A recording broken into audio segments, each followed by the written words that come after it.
মা জননীর থেকে আপন এই পৃথিবীতে কেউ হয় না।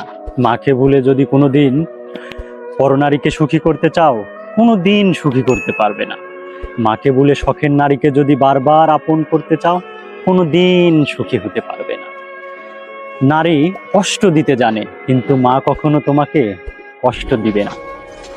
মা তোমাকে বড় করেছে, মা তোমাকে যত্ন স্নেহ মমতা দিয়েছে, সেই মাকে তফাৎ করে তুমি নারীকে করেছো আপন। এই কারণে তোমার জীবনে ঘনিয়ে আসবে কালো অন্ধকার মেঘাচ্ছন্ন। ভালোবাসায় জীবন সুন্দর হবে যদি মাকে ভালোবাসো, আর নারীকে ভালোবাসলে বৃদ্ধ বয়সে এসে জীবন তোমার হবে একদম ছিন্ন ভিন্ন। মা জননীর আবদার কভু করনি তুমি পূরণ, দুজনের মর্যাদা ঠিক বুঝলে সাফল্যের দোরগোড়ায় হবে মাই তোমার আপনজন। তাই সবাইকে আমি বলবো, যার মা আছে তারা মাকে ভালোবাসুন এবং পরনারী যে পরকীয়ার আসক্ত থেকে বের হয়ে পরিবারকে সময় দিন, মাকে ভালোবাসুন। জীবন সুন্দর এবং উৎফুল্ল একটি জীবন আপনার হবে।